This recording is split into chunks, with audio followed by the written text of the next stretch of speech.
The Ottoman Empire, from triumph to disaster, 1300. Ottoman tradition names Osman son of Ertuğrul as the founder of the Ottoman Empire, and relates how he declared himself a sovereign ruler at Karacahisar, a place which probably corresponds with Byzantine Malagina 7 in the lower Sakarya Valley. This much of the tradition appears to be true. How Osman and his followers came to settle in this area is a matter for speculation, since later Ottoman accounts are almost certainly myths. It is possible, however, that a natural disaster provided the first impetus. The Sakarya Valley was a strategically important area, since it controlled the approach to Constantinople from the east. Despite his preoccupations in the west, the Byzantine Emperor Michael VIII reorganized this frontier, and, by 1280, had completed a new series of fortifications along the river bank. However, in the spring of 1302 the Sakarya flooded and, as a result of the inundations, changed its course, rendering the new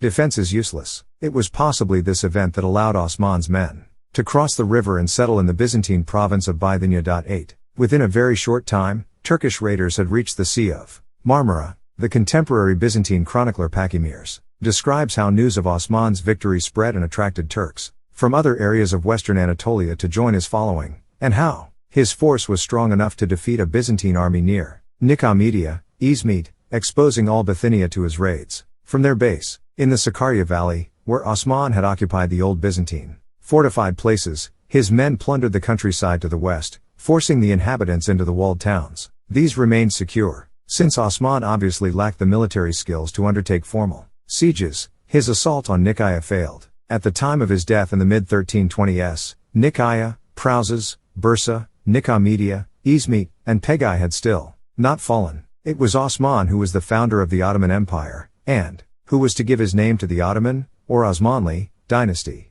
But it was under his son Orhan, 1324-62, that the little principality began to acquire a more settled aspect. Osman's territory had contained no large towns. In 1326, however, the city of Bursa succumbed to starvation and became, from this date, the first capital of the Ottomans. In the next year, following an earthquake which damaged its fortifications, Orhan's men occupied the Byzantine town of Lopatian, Ulyabat, towards the Dardanelles. These disasters persuaded the Emperor Andronikos III to lead an army to Bithynia in 1328, but he turned back when Orhan checked his advance at Pelikanon, 2 days' march from Constantinople. With the land route between the city and Bithynia now impassable, the fall of the remaining Byzantine cities was inevitable. Nicaea was the first to succumb, in 1331. Nicomedia followed in 1337, confining Byzantine territory in Asia to a few miles to the east of Constantinople. Ottoman expansion,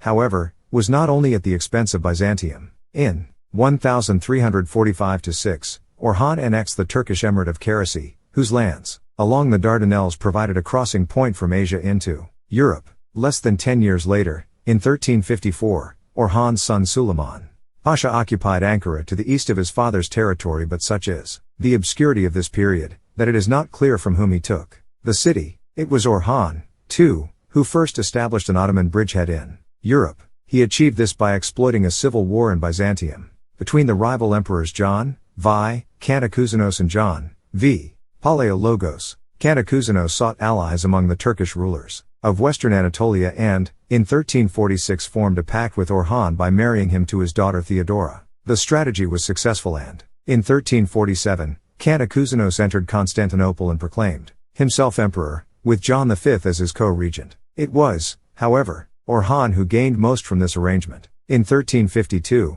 as war raged between John V and Kantakouzenos' son Matthew, the father summoned help from Orhan, granting his troops under Suleiman Pasha a fortress on the Gallipoli Peninsula. This was the first territory that the Ottomans occupied in Europe. Further conquest followed a natural disaster. In March 1354, an earthquake destroyed the walls of Gallipoli and other towns along the Dardanelles, which Suleiman had once occupied, bringing in as settlers Turks from Anatolia. In 1354, Kantakouzenos abdicated, leaving John V as sole emperor. Orhan had no family ties with John V, despite the emperor's wish to form a marriage alliance, and so had no obligation to relinquish his new European possessions. Instead, he continued for a while to support the claims of Matthew Kantakouzenos to the Byzantine throne, while his men raided and eventually conquered much of eastern Thrace. In 1359 or 1361, The date is unclear. Orhan captured the Demotican, Dimetoka, clearing a passage along the northern shore of the Aegean towards Thessaloniki.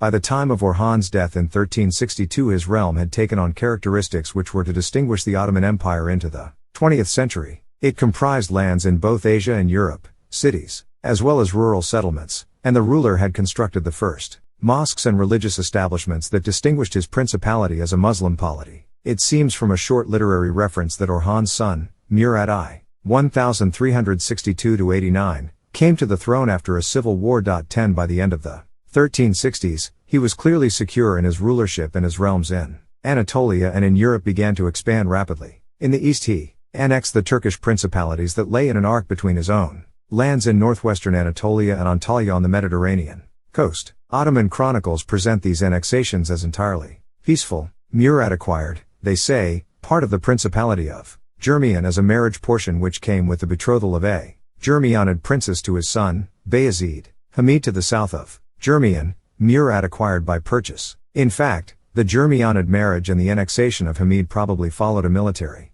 campaign. A chronology of 1439–40 tells us that in 1375–6 the Germianid and Tatar armies were routed, and Kütahya, some of the fortresses of Germian and the land of Hamid were conquered. An Abbas eastwards expansion brought Murad into contact with Karaman, the most powerful of the Anatolian emirates, and contact led to war. In 1387, to avenge himself for a previous Karamanid attack, Murad invaded and reduced the lord of Karaman, Aladdin Ali, to submission. The control of Germian, Hamid and territory to the south gave Murad control of a trade route leading from his capital at Bursa to Antalya, and most probably enhanced his treasury as much as it expanded his realms, but his conquests in Europe were more spectacular. His reign, however, began with a defeat which might have halted Ottoman conquests in Europe altogether. In 1366, Amadeo of Savoy, the cousin of the Byzantine Emperor John V, captured Gallipoli on the European shore of the Dardanelles, a conquest which should have enabled the Byzantines to block the passage of the Turks across the straits. Then, in 1369, the emperor traveled to Rome to procure the assistance of the Pope. Nonetheless, Byzantine success was temporary. The continuing Ottoman advance into the Balkan Peninsula suggests that reinforcements continued to cross from Asia Minor, and no assistance came from Europe. Whatever advantage the Byzantines possessed they lost again in 1377, when the emperor Andronikos IV ceded Gallipoli to Murad in return for his assistance in a civil war against his father and brothers. The first of Murad's great victories in Europe came, probably, in 1369–11 when Turkish forces occupied Adrianople, Edirne. The city occupies a strategic position at the confluence of the Maritsa and Hunza rivers, giving access to central and eastern Bulgaria, and to western Thrace. It was probably, therefore, the imminent danger to the lands lying to the west of Edirne that motivated the two Serbian lords of Macedonia to form an alliance against Murad and to attack his forces on the Maritsa River in 1371. Both men lost their lives in the rout which followed and, in the words of a Greek short chronicle, from then on the Muslims began to overrun the empire of the Christians. An Abbas. The pressure which these Muslims exerted was both political and military. The Tsardom of Bulgaria became a vassal of Murad following his marriage, at an uncertain date, to Tamar, the sister of Tsar Shishman. The conquest of Thrace and Macedonia, however, was by war. Turkish raids began immediately after the Battle of the Maritsa, with Thessaloniki suffering its first attack in 1372. In the same year, Pope Gregory XI tried unsuccessfully to form an anti-Turkish alliance, suggesting that the Latin colonies in central and southern Greece also felt under threat of attack. What had begun as raids led to permanent conquests. In 1383, an Ottoman army under the vizier Hayreddin Chandarli captured Saray and laid siege to Thessaloniki. 4 years later, in 1387, the city fell. The blockade of Thessaloniki, however, occupied only a fraction of Murad's forces.